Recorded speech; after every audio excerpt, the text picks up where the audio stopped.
नमस्कार, India voice देख रहे हैं। यहां पर मैं हूं आपके साथ शिवम दुबे। इंडिया वॉइस के खास कार्यक्रम खबर दिन भर में आप सबका स्वागत है। बुलेटिन की शुरुआत करेंगे। उत्तर प्रदेश के मुख्यमंत्री योगी आदित्यनाथ गुरुवार को प्रतापगढ़ में पहुंचे हुए थे, जहां पर उन्होंने कहा कि भागवत महापुराण सुनना कोई साधारण बात थोड़ी है। यह कोई साधारण ग्रंथ भी नहीं है। इसमें ऐसा अमर तत्व है जो न केवल जीव को मोक्ष प्रदान करता है, बल्कि जीवन की उलझन को भी सुलझाकर सफलता का मार्ग प्रशस्त करता है। सुनिए मुख्यमंत्री योगी आदित्यनाथ ने क्या कुछ कहा।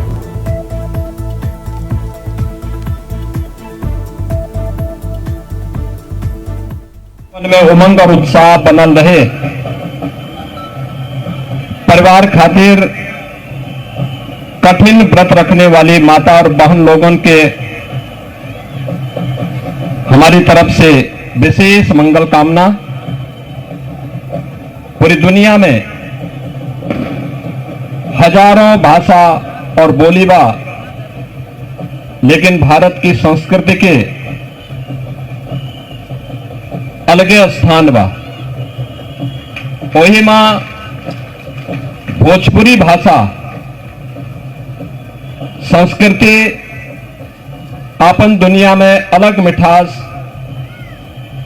और सुगंध के कारण सबसे हटके आपन पहचान बनौले बा और ये अलग आपन इतिहास बा। बहनों और भाइयों, मुझे बहुत प्रसन्नता है कि अखिल भारतीय भोजपुरी समाज का यह छठ महापर्व का ये 40वां वर्ष है। सन 1984 से ये लक्ष्मण मेला मैदान में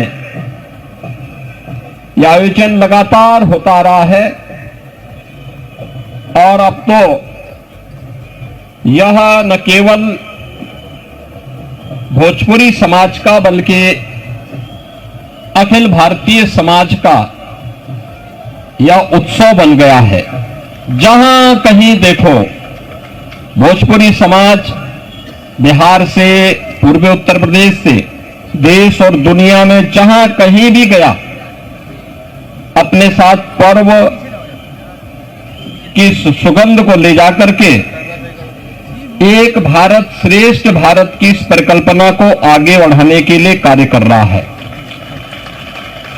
पर्व और त्योहार के पीछे का भाव भी यही है कि हम सब मिलकर के भेदभाव को समाप्त करके एक समरस समाज की स्थापना कर सके, अपनी विरासत पर गौरव की अनुभूति कर सके। विरासत से भटका हुआ व्यक्ति एक त्रिसंग होता है, जिसके जीवन का कोई उद्देश्य नहीं होता।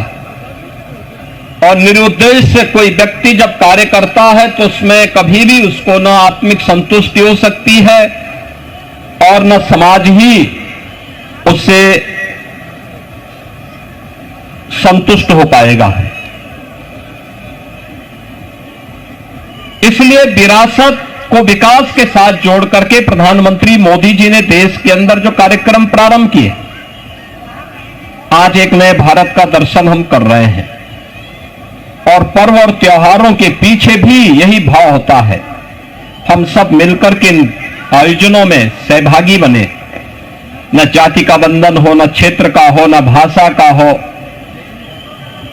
किसी भी प्रकार के बंधन से मुक्त होकर के एक समरस समाज की स्थापना के लिए हम सब मिलकर के कार्य कर सके, इस भाव के साथ एक कार्यक्रम आयोजित होते हैं। और छठ आयोजन में भी पूरे देश के अंदर उसी भक्ति भावना के साथ लोगों के मन में एक स्थान बनाया है। अब मैं देखता हूं कहीं भी आप जाइए, केवल दिल्ली और मुंबई में नहीं, चेन्नई में भी, हैदराबाद में भी, बेंगलुरु में भी, और देश के अंदर ही नहीं दुनिया के अंदर भी लोगों ने इस आयोजन के साथ जुड़ करके लगातार इस आयोजन को एक नई ऊंचाई देने और इसके साथ लोग जुड़ रहे हैं। यह भोजपुरी समाज की दुनिया के अंदर महत्व और उसके माध्यम से पर्व और त्योहारों के माध्यम से लोक आस्था को जीवंत बनाए रखने का एक आदर्श उदाहरण है और छठ महापर्व उसकी एक महत्वपूर्ण कड़ी है। छठी मैया की कृपा के लिए हम सभी आयोजन करते हैं और मुख्य रूप से अगर हम देखते हैं तो यह लोक आस्था का एक ऐसा पर्व है जो सूर्य उपासना के साथ जुड़ा हुआ है। सूर्य इस धरती के लोक देवता है। आप देखते होंगे कि इस चराचर जगत की कोई भी वस्तु बगैर सूर्य देव की कृपा के उसमें जीवन नहीं आ सकता। उनकी कृपा से ही हर ओर हलचल है, जीवन है और उसकी उपासना ये उसके प्रति कृतज्ञता का भाव पैदा करना भी है। तो गृह मंत्री अमित शाह ने गुरुवार को एंटी टेरर कॉन्फ्रेंस को संबोधित किया। इस दौरान उन्होंने कहा कि आजादी के 75 साल पूरे हो चुके हैं।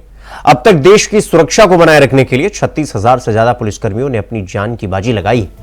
मैं उन सभी को प्रणाम करता हूं और सच्ची श्रद्धांजलि अर्पित करता हूं। इसके साथ साथ मैं प्रधानमंत्री मोदी को भी धन्यवाद देना चाहता हूं, क्योंकि प्रधानमंत्री बनने के 10 साल के अंदर आतंकवाद से निपटने के लिए ठोस रणनीति बनाई। आपको बता दें कि एनआईए द्वारा यह 2 दिवसीय सम्मेलन आयोजित किया गया है। सुनिए गृह मंत्री अमित शाह ने क्या कुछ कहा। गत सम्मेलन में मैंने अपेक्षा व्यक्त की थी कि एनआईए जांच एजेंसी नहीं है। एनआईए के तत्वाधान में देश भर की आतंकवाद विरोधी गतिविधियों का संकलन होना चाहिए, संवर्धन होना चाहिए, कानूनों की समझ, अभियोजन को बहुत सटीक तरीके से कोर्ट के सामने अपना पक्ष रखना और जेल तक आतंकवाद निरोधी तंत्र को मजबूत करने का काम एनआईए का है। ये 1 वर्ष के कार्यकाल के अंदर बहुत अच्छा काम हुआ है और मैं फिर से एक बार एनआईए की पूरी टीम को बहुत बहुत बधाई और साधुवाद देता हूं। आज 11 पदक विजेताओं को भी यहां सम्मानित किया गया है। पहले जब मैं कभी व्यवस्था में नहीं रहा तब मुझे किसी का सम्मान होता था, पदक मिलता था तो एक फॉर्मेलिटी लगती थी, मगर राज्य में गृह मंत्री बना, देश में गृह मंत्री बना और जब अधिकारियों के कठिन परिश्रम को और उनकी शिद्दत को देखता हूं तब मुझे लगता है पदक देने की प्रक्रिया कहीं न कहीं बहुत छोटी है इनके परिश्रम के आधार पर। ये मैं 11 के 11 अधिकारियों को बहुत बहुत बधाई और साधुवाद देना चाहता हूं। आजादी के 75 साल समाप्त हो गए। देश की सुरक्षा को बनाकर रखने के लिए अब तक 36,468 पुलिस कर्मियों ने देश की आंतरिक सुरक्षा और सीमाओं की सुरक्षा को बनाए रखने के लिए अपना बलिदान दिया है। वो सभी को मैं मनपूर्वक आज सर्वोच्च बलिदान देने के इनके जज्बे को बहुत मनपूर्वक श्रद्धांजलि देना चाहता हूं और उनके परिवारजनों का भी धन्यवाद देश की ओर से करना चाहता हूं। आप सभी जानते हैं कि 2019 से और पहले 2014 से ये 10 साल के अंदर मोदी जी के देश के प्रधानमंत्री बनने के बाद आतंकवाद के खिलाफ एक ठोस रणनीति लेकर भारत सरकार चली है। मोदी जी का एक घोष वाक्य जीरो टॉलरेंस अगेंस्ट टेररिज्म, ये न केवल भारत समग्र विश्व ने आज स्वीकार किया है और ये 10 साल के अंदर भारत के अंदर टेररिज्म के खिलाफ लड़ने की एक मजबूत इकोसिस्टम खड़ी हुई है। तो उत्तर प्रदेश में उपचुनाव को लेकर सियासत तेज है। जाति के नाम पर घेराबंदी की जा रही है। यूपी की राजनीति में जाति का तड़का लगाया जा रहा है। सीएम योगी ने संदेश क्या दिया कि जाति के नाम पर मत बटिए तो नेता प्रतिपक्ष राहुल गांधी ने योगी सरकार पर जातिगत भेदभाव का आरोप लगा दिया। उन्होंने बैठक का जिक्र किया, किस बैठक का? दिशा बैठक का, और यह बताया कि कैसे उन्हें पता चला कि यूपी में दलितों के साथ भेदभाव किया जा रहा है। यह रिपोर्ट देखिए। राहुल के बयान पर यूपी में बवाल। राहुल ने क्यों पूछी अफसरों की जाति? क्या राहुल की बात है सच या सियासी झूठ? क्या है रायबरेली की दिशा मीटिंग का किस्सा? कल मैं रायबरेली में हमारी एक मीटिंग होती है, एमपीज की मीटिंग होती है, दिशा मीटिंग, उसमें गया। गलती से मैंने कह दिया भैया ये जो सब अफसर हैं अपना परिचय कर दीजिए। गलती से कह दिया मैंने। अब परिचय शुरू हुआ, उसमें मुझे एक दलित नाम ना सुनाई दे, एक ओबीसी नाम ना सुनाई दे। फिर मैंने पता लगाया, मैंने अपने सेक्रेटरी से कहा भैया ये इन सब के नाम निकालो और पता लगाओ इनमें से ओबीसी कितने हैं, दलित कितने हैं, आदिवासी कितने हैं, माइनॉरिटी के कितने हैं। झलक दिखी 80% एक दो कम्युनिटीज के, बाकी कोई नहीं। तो सुना आपने, चुनाव के अंतिम वक्त में जातीय गोलबंदी की सियासत में राहुल गांधी ने क्या सियासी तीर छोड़ा है। झारखंड में यूपी के मुख्यमंत्री योगी आदित्यनाथ जाति के नाम पर ना बांटो की बात कर रहे हैं, तो वहीं यूपी पहुंचकर रायबरेली में नेता प्रतिपक्ष राहुल गांधी की बैठक में अधिकारियों की जात पर सियासी जंग छिड़ गई है। जाति पूछने से राहुल कतरा नहीं रहे। अब सूबे की राजनीति में जाति वाला तड़का लगाने वाला ये बयान एक नया सियासी संग्राम लेकर आया है। बकायदा योगी सरकार के मंत्री राहुल गांधी के बयान पर सियासी तीर छोड़ रहे हैं। दरअसल राहुल गांधी दिशा की बैठक के तुरंत अगले दिन बुधवार को नागपुर पहुंचे और नागपुर में संविधान सम्मान सम्मेलन में प्रशासनिक व्यवस्था में असमानता की बात रख रहे थे और बोलते बोलते मंगलवार को रायबरेली की बैठक का जिक्र कर बैठे और ये कह बैठे कि गलती से मैंने कह दिया कि सभी अफसर अपना परिचय दे। परिचय शुरू हुआ तो उसमें से मुझे एक भी दलित और ओबीसी नाम का कोई अधिकारी नहीं मिला। राहुल गांधी का अब ये बयान सियासी फसाना बन रहा है। कल मैं रायबरेली में हमारी एक मीटिंग होती है, एमपीज की मीटिंग होती है, दिशा मीटिंग, उसमें गया। गलती से मैंने कह दिया भैया ये जो सब अफसर हैं अपना परिचय कर दीजिए। गलती से कह दिया मैंने। अब परिचय शुरू हुआ, उसमें मुझे एक दलित नाम ना सुनाई दे, एक ओबीसी नाम ना सुनाई दे। फिर मैंने पता लगाया, मैंने अपने सेक्रेटरी से कहा भैया ये इन सब के नाम निकालो और पता लगाओ इनमें से ओबीसी कितने हैं, दलित कितने हैं, आदिवासी कितने हैं, माइनॉरिटी के कितने हैं। झलक दिखी 80% एक दो कम्युनिटीज के, बाकी कोई नहीं। रुक करेंगे अगली खबर की ओर। जम्मू कश्मीर विधानसभा में अनुच्छेद 370 को लेकर काफी बवाल हो गया, बात हाथापाई तक पहुंच गई। हालात ऐसे हो गए कि मार्शलों को बीच बचाव करने के लिए आना पड़ा। इंजीनियर राशिद के भाई और लेंगेट से विधायक खुर्शीद अहमद शेख द्वारा अनुच्छेद 370 पर बैनर दिखाए जाने के बाद हंगामा हुआ था, जिसके बाद भाजपा ने कहा कि जम्मू कश्मीर में अनुच्छेद 370 की वापसी नहीं होगी। विधानसभा में संविधान का गला घोटा गया है। भाजपा का दावा है कि अनुच्छेद 370 हटाने के लिए भाजपा जम्मू कश्मीर में आतंकवादी घटनाओं में कमी आई। सुनिए किसने क्या कुछ कहा।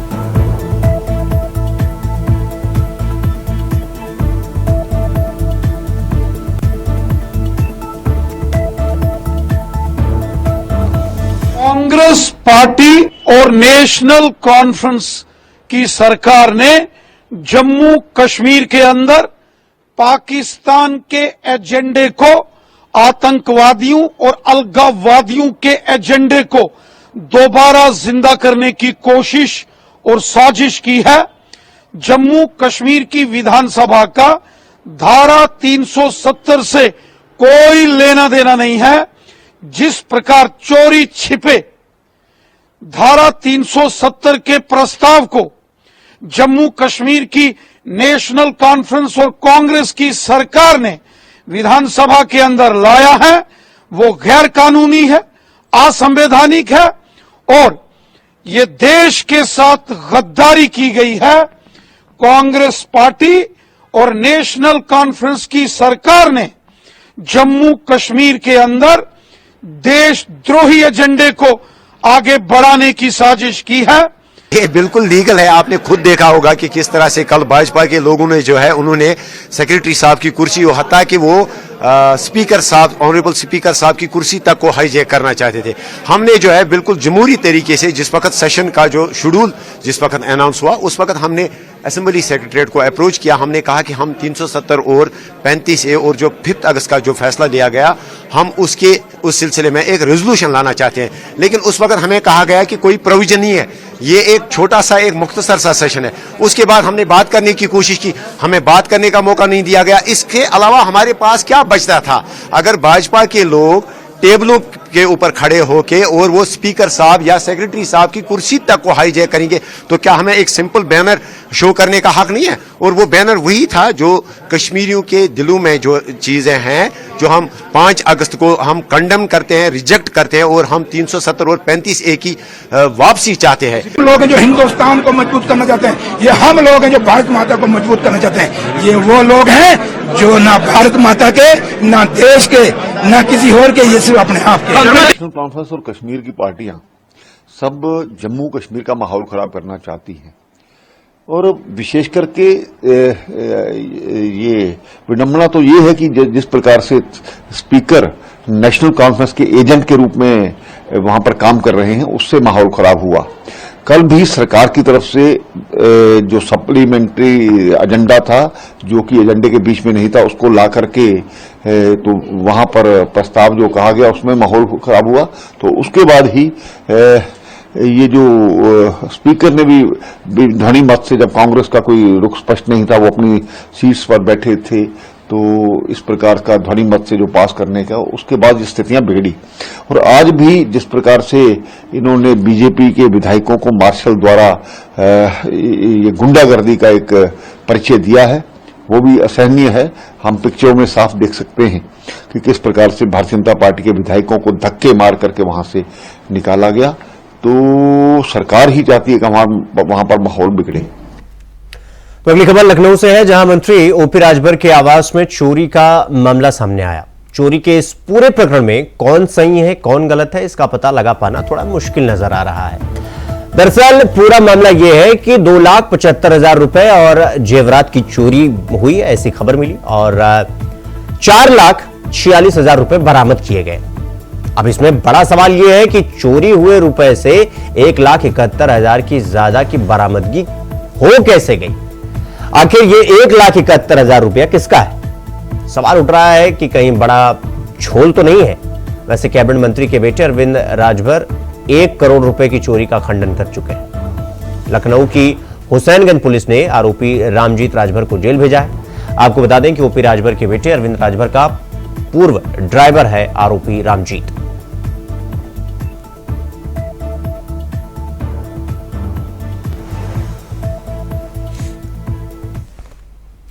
तो समाजवादी पार्टी के अध्यक्ष अखिलेश यादव ने बीजेपी सरकार पर तंज कसा। अखिलेश यादव का कहना है कि गोरखपुर समेत यूपी के किसान परेशान हैं। किसानों को प्रदेश में डीएपी खाद नहीं मिल रही। किसान यूपी सरकार से मांग कर रहे हैं, भाषणबाजी से फुर्सत मिले तो डीएपी बंटवा दीजिए। बुआई का सीजन फिर साल भर बाद ही आएगा। अखिलेश यादव ने योगी सरकार पर तंज कसते हुए यह कहा कि आपकी नौटंकी, भाषणबाजी से किसान परेशान।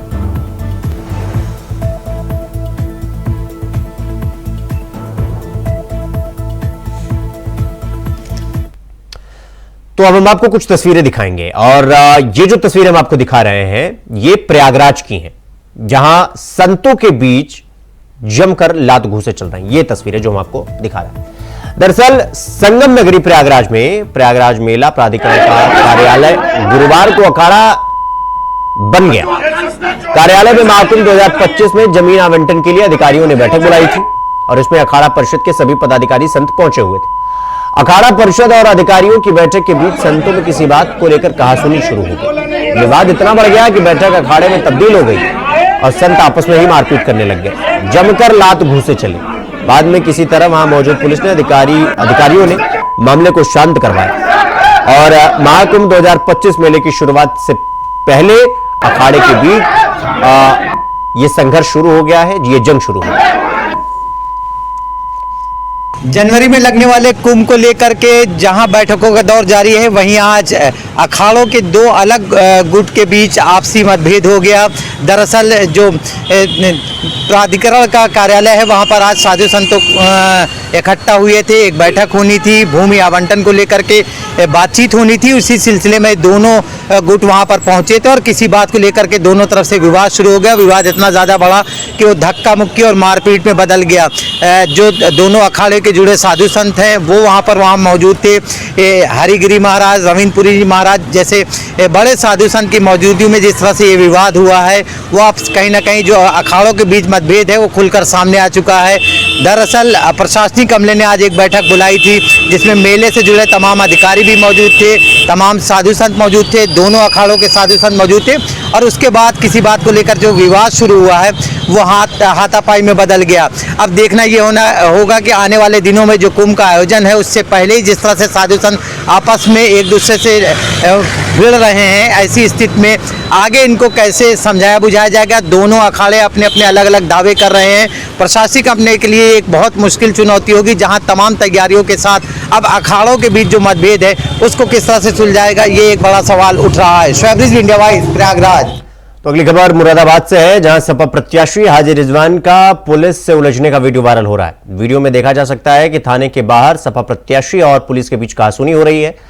दरअसल सपा प्रत्याशी हाजी रिजवान और जिला अध्यक्ष जयवीर यादव थाने से अपने कार्यकर्ता को छुड़ाने गए थे। इसके साथ ही उन्होंने पुलिस पर उत्पीड़न का आरोप लगाया। इस दौरान उन्होंने पुलिस के साथ अभद्र भाषा का प्रयोग भी किया। रिजवान ने कहा कि हम बात नहीं कर रहे हैं, हमें तो आर पार करनी है।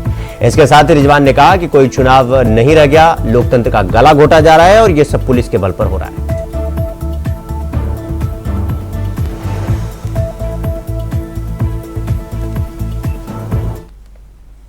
तो नगर निगम की ओर से बड़े हाउस टैक्स बकायेदारों के खिलाफ एक्शन तेज कर दिया गया है। आपको बता दें कि सीलिंग की कार्रवाई के दौरान ये देखने में आ रहा है कि जिन भवन स्वामियों के मकानों की कीमत 50 लाख या उससे अधिक है वो भी बकाया टैक्स जमा करने में आनाकानी कर रहे हैं। जब निगम की टीम उनके घर पर पहुंची तो आधा टैक्स जमा कर सीलिंग की कार्रवाई से बचने का प्रयास कर रहे हैं। नगर निगम की ओर से वर्तमान समय में उन भवन स्वामियों के खिलाफ सीलिंग और कुर्की संबंधी कार्रवाई की जा रही है जिन पर 1 लाख से अधिक हाउस टैक्स बाकी है।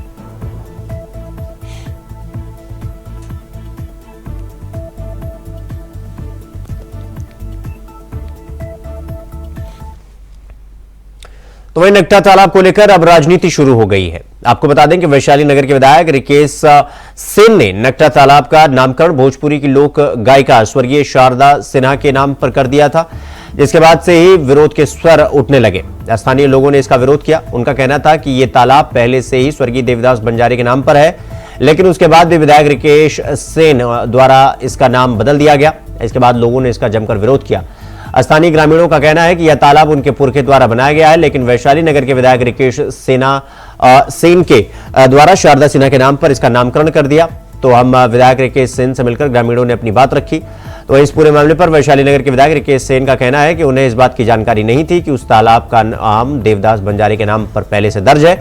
जिसके बाद रिकेश सेन ग्रामीणों से निवेदन किया कि यदि इस तालाब का नाम देवदास बंजारे के नाम पर है तो सिर्फ वह उन्हें दस्तावेज दिखाएं। तो ग्रामीणों ने दस्तावेज भी उपलब्ध करा दिए, जिससे नगर निगम द्वारा उल्लेखित किया गया कि यह तालाब देवदास बंजारे के नाम पर है।